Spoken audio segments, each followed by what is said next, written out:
요한복음 강의, 오늘은 몇 번째입니까? 49번째. 예수님의 초대, 예수님의 초대라는 제목으로 말씀을 드리도록 하겠습니다. 지난주에 드렸던 말씀을 잠깐 반복하면은 우리 예수님께서 유대인들에게 자신이 누구인지를 선포해 주시면서 그들의 그 본질적인 문제가 뭔가 하는 것을 우리에게 말씀해 주셨습니다. 당시 유대 사회에서는 예수님에 대해서 두 가지 의견이 있었습니다. 어떤 유대인들, 다시 말하면 예수를 믿는 유대인들이 있었습니다. 그들은 메시아가 오신다, 그리스도가 오실지라도 그 행하신 표적을 우리가 생각하면 이분이 행한 것보다 많지 않을 것이다. 그 말은 이분이 행하시는 걸 보니까 메시아로 오신 게 틀림없다. 그렇게 인정을 하는 사람들이 있었고, 또 유대 사회의 주류 인사들이라고 할 수 있는 종교 지도자들은 예수님을 사람의 관점으로만 보면서 예수님을 메시아로 인정하지를 않았습니다. 그런데 우리 예수님께서 그들이 그 예수님을 메시아로 인정하지 않는 그 본질적인 이유가 뭐냐 그럴 때에 영적인 세계를 볼 수 있는 눈이 없다. 영적인 세계를 볼 수 있는 수신기. 제가 말씀드렸죠. 지금 이 지구상에는 온통 보이지 않는 데이터로 가득 차 있어요. 공중에 그냥 데이터들이 엄청 떠돌고 있습니다. 그런데 그런 데이터를 내가 잡을 수 있는 것은 수신기, 스마트폰이 바로 그런 역할을 합니다. 그래서 멀리서도 사진을 금세 보내잖아요. 그 수신기가 있으면 그 데이터를 잡을 수가 있는 거예요. 마찬가지로 유대인들은 예수님이 어떤 분인가를 볼 수 있는 수신기가 없는 거예요. 그 믿음이 없기 때문에 결국 예수님이 누구신지를 알지 못하고 오히려 예수님을 죽이려고 했다 하는 것을 우리가 살폈습니다. 그렇기 때문에 저는 이 세상에서 가장 중요한 게 믿음이라고 생각합니다.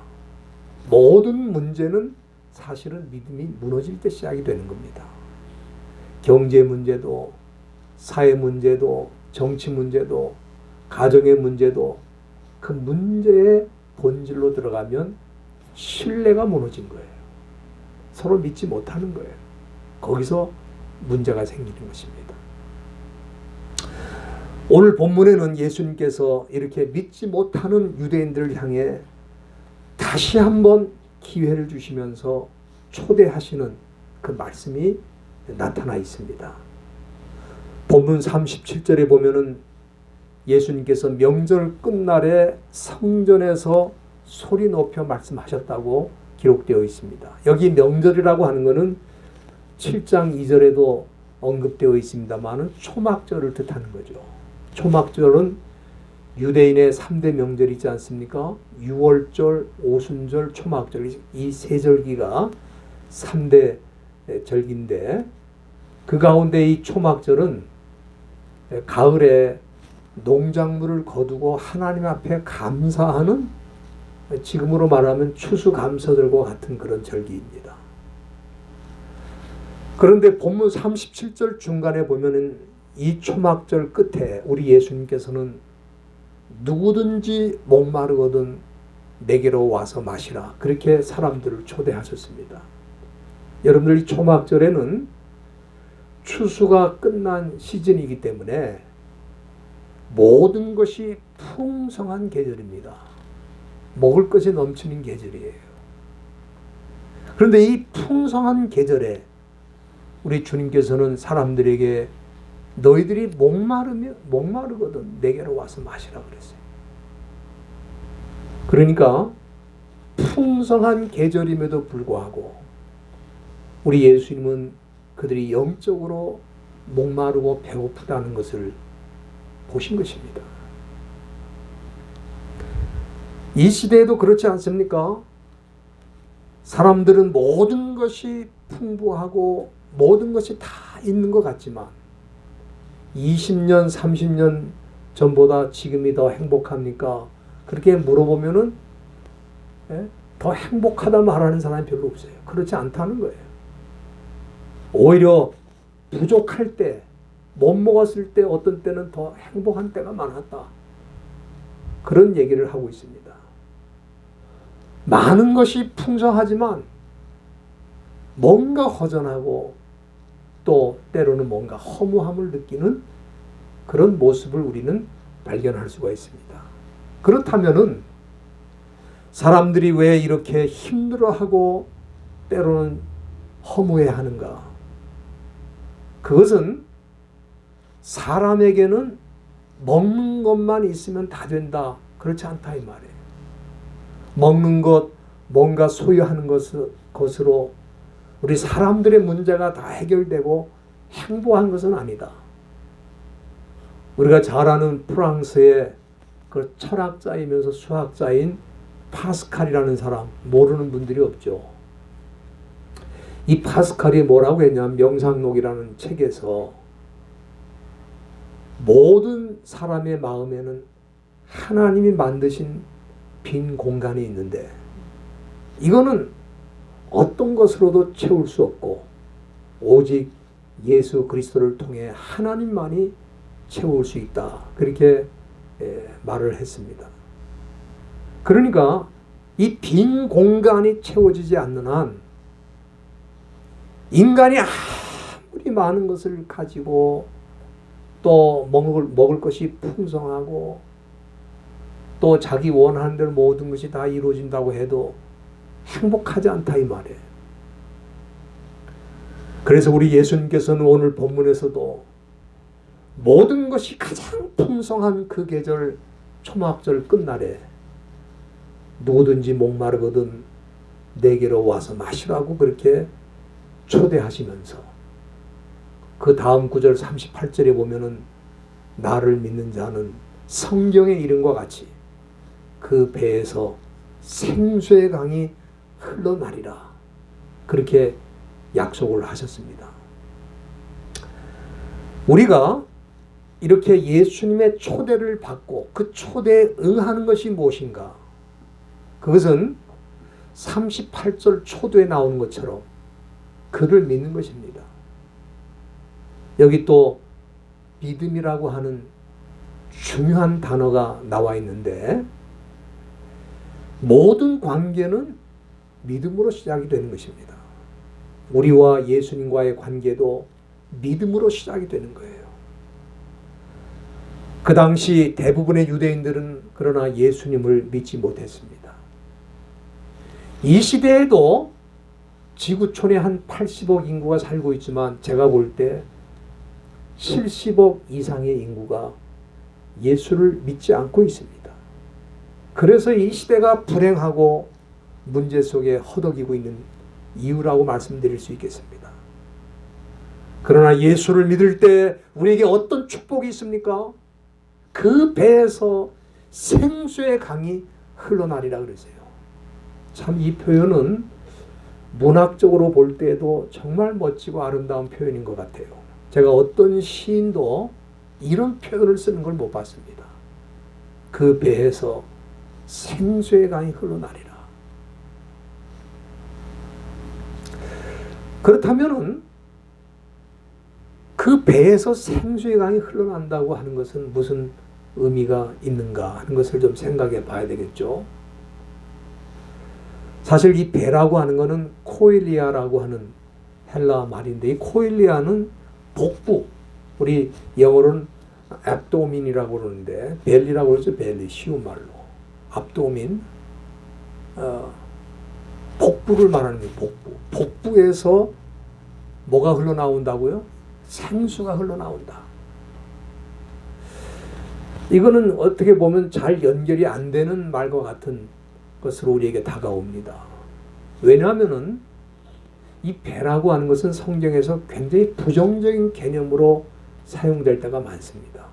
예를 들어서 여러분들이 로마서 16장 18절에 보면은 사도 바울은 당시 로마 교회 안에 그리스도를 섬기지 않고 자기 배를 섬긴다.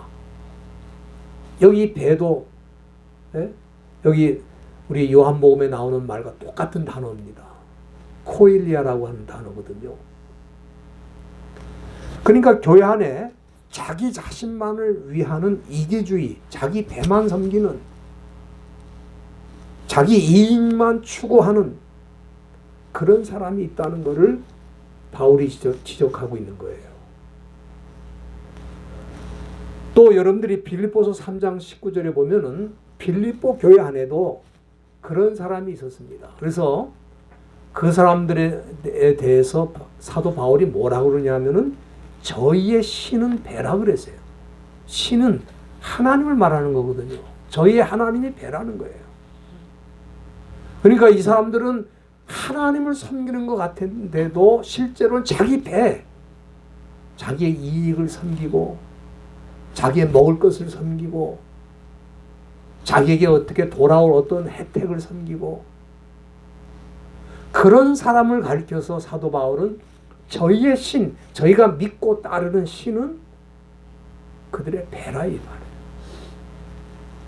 그런데 이 배가 상당히 부정적으로 지금 쓰이지 않습니까?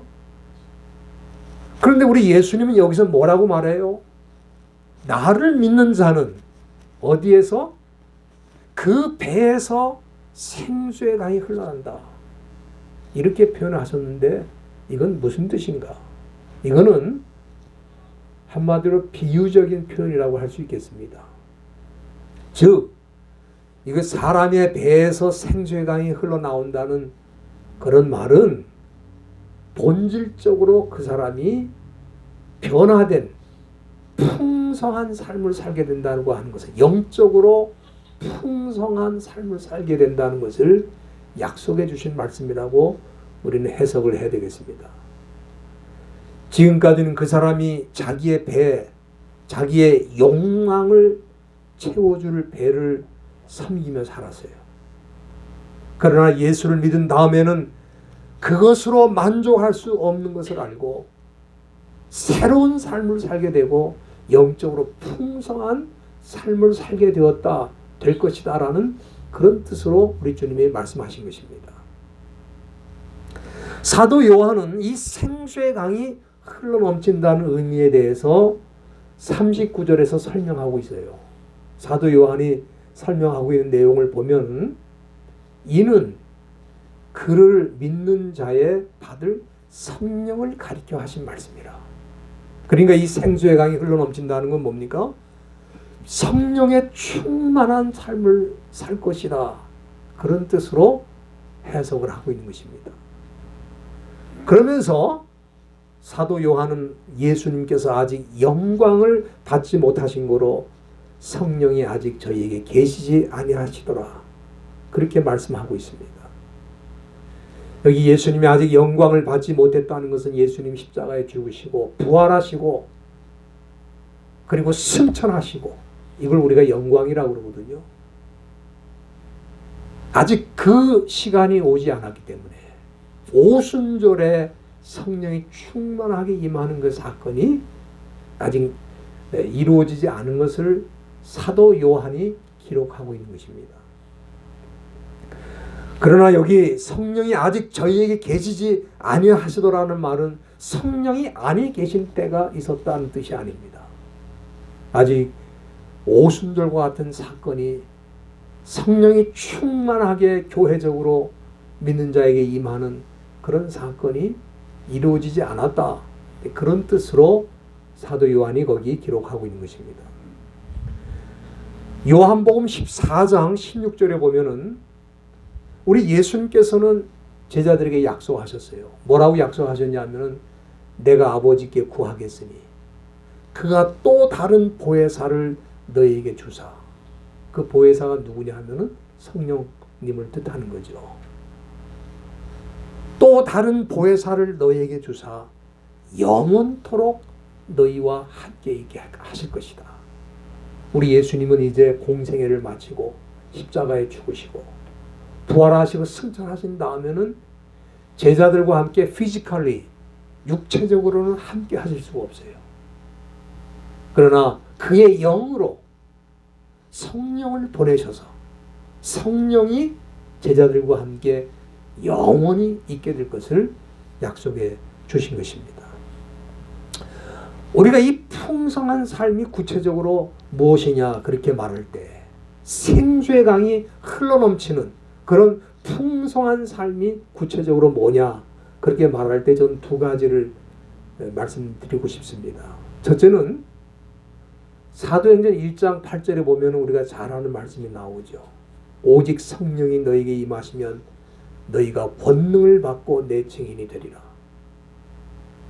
그러니까 이 생수의 강이 흘러넘친다는 이 표현 속에는 사실 능력이 성령의 능력이 우리 가운데 넘치게 될 것을 말씀해 주신 것이라고 볼 수 있겠습니다. 우리가 증인의 사명 예수 그리스도가 나의 주님이시고 당신의 주님이시기도 하다. 예수님이 나를 위해 죽으셨고 당신을 위해서도 죽으셨다. 이런 메시지를 사람들에게 담대하게 전하려고 하면은 성령의 능력이 있어야 되는 거예요. 예수를 믿는 자에게 우리 주님께서 약속하시기를 이런 능력이 너희들에게 있게 될 것이다. 그래서 성령이 너희 가운데 임하시면 능력을 받고 내 증인이 될 것이다. 그렇게 말씀하셨어요. 그래서 우리가 이 생수의 강이 흘러넘친다는 것은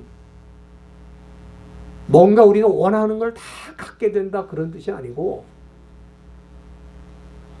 하나님의 능력, 성령의 능력을 받아서 증인이 되는 그런 삶을 살게 된다 하는 것을 우리에게 교훈해 주실 것이라고 할 수 있겠습니다.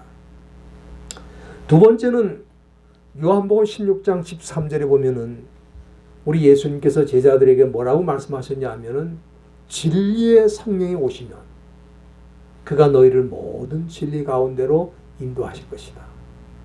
그러니까 이 생수의 강이 흘러넘친다고 하는 이 표현 속에는 성령의 인도하심으로 우리가 진리 안으로 인도함을 받고 진리를 깨우치고 하나님의 말씀이 풍성한 가운데 살게 될 것이다. 말씀 속에서 살 것이다. 이 표현을 생수의 강이 흘러넘친다는 표현으로 쓰신 거예요. 그래서 우리에게 성령이 임하실 때 그 무엇보다도 우리에게 일어나는 변화 중에 하나가 뭐냐면은 하나님의 말씀이 그렇게 재미있어요. 하나님의 말씀을 읽을 때마다 꾹송이보다 더 답니다. 야, 이런 말씀이 여기 있구나. 그래서 우리가 맛있는 음식이나 참 영양가 있는 음식을 먹으면 우리 육체가 만족하잖아요. 내가 제대로 된 음식을 한 끼 먹었구나. 그렇게 만족하는 것처럼 우리가 이 성령의 인도를 받으면서 이 말씀을 묵상하고 말씀을 붙들면은 그 말씀이 얼마나 재미있고 좋은지 몰라요. 기뻐요. 말씀을 읽을 때마다 이 세상이 주는 그 어떤 만족보다도 더 기쁘고 즐거워요. 제가 말씀을 준비하면서 늘 경험하는 게 그겁니다. 세상에 이렇게 귀하고 이렇게 좋은 말씀이 여기 있구나. 너무너무 마음이 아주 기쁘고 만족합니다. 그렇기 때문에 우리 예수님이 생수의 강이 흘러넘칠 것이다 라고 말씀한 것은 진리의 세계에 대해서 깊이 이해하고 깨우침이 있고 그 말씀 안에서 기뻐하고 즐거워하게 될 것을 약속해 주신 말씀이라고 볼 수 있겠습니다. 본문으로 돌아가서 예수님의 이런 초대를 받고 이런 영적으로 풍성한 삶에 대한 초대를 받고 사람들이 어떤 반응을 보였는가? 역시 두 가지 반응입니다. 40절과 41절 본문을 보면은 그 말씀을 들은 사람들 가운데에는 이가 참으로 그 선지자라 혹은 그리스도라 그 선지자라는 말은 구약에서 메시아를 표현하는 그런 표현입니다. 그러니까 주님의 말씀을 들어보니까 이분이 메시아인 게 틀림없다. 그렇게 생각을 한 거예요. 그래서 그 선지자라고 그런 거예요. 또 그 선지자라는 말이 신약적인 표현으로는 그리스도거든요. 메시아라는 말이 그리스도와 똑같은 뜻입니다. 그러니까 메시아로 인정을 한 거예요. 그러나 41절 중간에 보면은 그를 믿지 않는 사람들은 그리스도가 어찌 갈릴리에서 나오겠느냐. 다시 말하면 예수님을 사람의 관점으로 볼 때 갈릴리 출신의 그야말로 무명인사에 불과한 그런 예수가 어떻게 메시아가 될 수 있느냐. 그런 얘기죠. 그러니까 좋은 말씀을 듣고도 예수님을 단지 갈릴리 사람으로만 보고 있는 것입니다. 그러면서도 그들이 이 본문 42절 한번 보시기 바랍니다. 42절에서 뭐라고 하냐면은 성경에 이르기를 그리스도는 다윗의 씨로 또 다윗에 살던 촌 베들레헴에서 나오리라 하지 아니하였느냐. 그렇게 말하고 있습니다. 다시 말하면 구약 성경은 빠삭하게 아는 거예요. 메시아가 어디서 나온다고요? 베들레헴에서 오실 것을 다 알아요. 그러나 베들레헴에서 출생하신 예수님에 대해서는 메시아로 인정하지 않는 것입니다. 그리고 한 걸음 더 나가서 본문 44절에 보면은 예수님을 메시아로 인정하지 않는 사람들은 그를 잡고자 했다 그랬습니다. 아마 이들은 당시 종교 지도자 대제사장들이 보낸 군인들이라고 생각하는데 그들은 예수님을 잡아오라는 명령을 받고 거기까지 따라온 거예요. 성전에 와가지고 예수를 잡으려고 했지만 본문에 보면 손을 대지 못했다. 왜? 제가 지난번 말씀드린 대로 하나님의 정하신 때가 이르지 않았기 때문에 사람들이 아무리 예수를 잡고자 계획을 세우고 노력해도 안 되는 거예요. 아니 그들에게 칼이 없습니까? 그들에게 무기가 없습니까? 그들에게 군사력이 없습니까? 마음만 먹으면 예수를 잡아오는 건 문제가 없잖아요. 근데 할 수 있어요? 없어요? 할 수 없다 이 말이에요. 왜? 하나님의 정하신 때가 이르지 않았기 때문에 사람들이 계획을 세워도 이루어지지 않는 거예요. 우리가 이 사건을 통해 배우는 중요한 교훈이 있습니다. 그것은 예수님이 아무리 친히 좋은 말씀을 하시면서 초대를 해도 그 말씀을 듣고 보이는 반응은 두 가지라 이 말이에요. 그 말씀을 받아들이는 사람도 있고 그렇지 않는 사람들도 있다 이 말이에요. 그런데 예수님의 말씀을 거부하는 사람들의 그 특징이 뭐냐?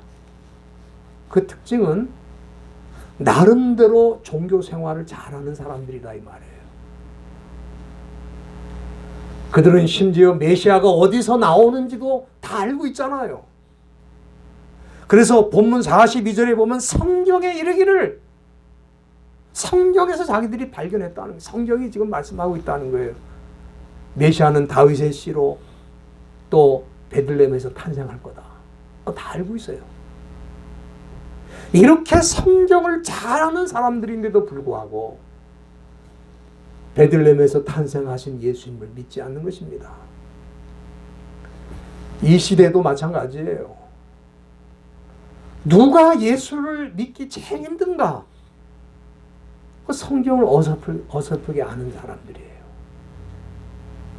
뭐 기독교에 대해서 뭐 안다고 하는 사람들입니다. 또 형식적으로는 종교 생활을 잘하는 사람들이에요. 그런 사람들이 예수를 믿기 가장 어려운 거예요.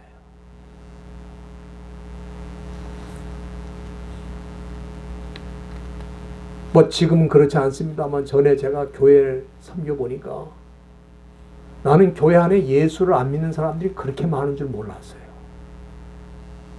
아직 교회가 제일 중요한 선교지 중에 하나더라고요. 그런데 문제는 뭐냐? 교회 안에 머물러 있을수록 예수 믿는 것이 너무 힘들다 이 말이에요. 굉장히 아이러니죠.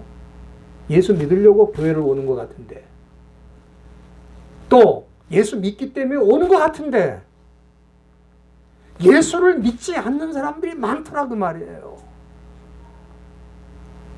지금 성경에 메시아가 어디서 오는지, 누구의 씨로 태어나는지 성경을 보고 다 알아요. 그러나 정작 예수를 만났는데 그 예수를 믿지 못한다 이 말이에요. 오늘 본문에서 시기적으로 볼 때 추수가 끝났기 때문에 먹을 것이 얼마나 풍성한 계절입니까? 이 풍성한 계절에 우리 예수님은 아이러니컬하게도 누구든지 목마르거든 내게로 오라.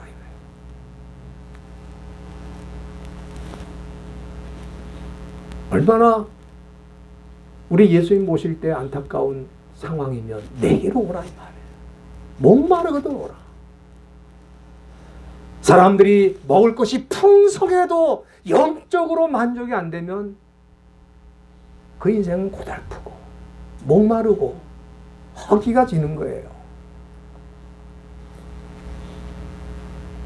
그런데 자기들은 누구보다 하나님을 잘 믿고 종교 생활을 잘한다고 하는 유대인들은 그 성경이 다 말하는 걸 알면서도 정작 예수님을 믿지 못하고 예수님을 잡아 죽이는데 앞장서고 있었다 이 말이에요. 우리가 살고 있는 이 시대도 마찬가지입니다. 지구촌에는 아직 배고픈 사람도 있고 굶주린 사람도 있어요. 그러나 그래도 한국이나 미국이나 전 세계를 들여다볼 때 많은 사람들이 그 이전 시대보다는 그래도 먹을 것이 풍성한 속에 살고 있습니다. 그렇지 않습니까? 그런데 이렇게 먹을 것이 풍부하고 살기 편하다고 하는 이 시대에 현대인들은 허전하다 이 말이에요. 허무하다 이 말이에요. 왜 젊은이들이 스스로 목숨을 끊고 이 세상을 떠나냐 이 말이에요. 왜 그렇습니까? 아주 풍족한 세대 속에 살았습니다. 그 젊은이들은. 그렇지 않아요? 그러나 왜 죽어가느냐? 인생이 허무하다는 거예요. 여러분들, 이 시대의 종교가 사라진 건 아닙니다. 현대 과학 시대라고 하지만 오히려 사단이 조종하는 종교는 수없이 일어나고 있습니다. 저는 한마디로 지금 현대는 종교의 홍수 시대에 살고 있다고 저는 봅니다. 5만 가지 종교가 다 있어요. 그런데 영적으로는 허전하다 이 말이에요. 왜 그렇습니까? 문제는 예수를 믿지 않는 데 있는 거예요. 예수를 믿지 않으면은 예수님만이 채울 수 있는, 예수님만이 주실 수 있는 그 영적인 은혜에서 비껴나가는 거예요. 그리고 그 인생은 아무리 많은 걸 가지고 많은 것이 손에 있다 할지라도 행복하지 않아요. 만족할 수 없습니다. 예수님께서는 바로 이렇게 고달픈 인생을 살아가는 우리들에게, 현대인들에게 영적인 초대장을 보내셨습니다. 누구든지 목마르거든 내게로 와서 마시라. 이 초대장을 받아들이면은 생수의 강이 흘러넘친다. 하나님이 주시는 능력을 힘있게 되고 담대하게 살아갑니다. 내가 믿는 예수가 바로 당신도 구원할 수 있다. 담대하게 전할 수 있어요. 그리고 하나님의 말씀을 들을 때마다, 읽을 때마다 그 말씀이 바로 이것이구나. 진리를 깨우치고 진리 속으로 인도함을 받고 진리 속에서 기뻐하고 감사하는 삶을 살 수 있다 이 말이에요. 저와 여러분들이 이런 삶으로 날마다 복을 누리시기를 바랍니다. 이 시대에 다른 것 필요 없어요. 다 있습니다. 그러나 예수만 없어요. 저와 여러분들이 예수님을 알게 되었다면 이제 우리 남은 생애를 이 예수님을 전하는 일에 헌신할 수 있도록 주여 우리를 사용해 주시옵소서. 기도하시면서 헌신하기를 주님의 이름으로 부탁드립니다. 기도하시겠습니다.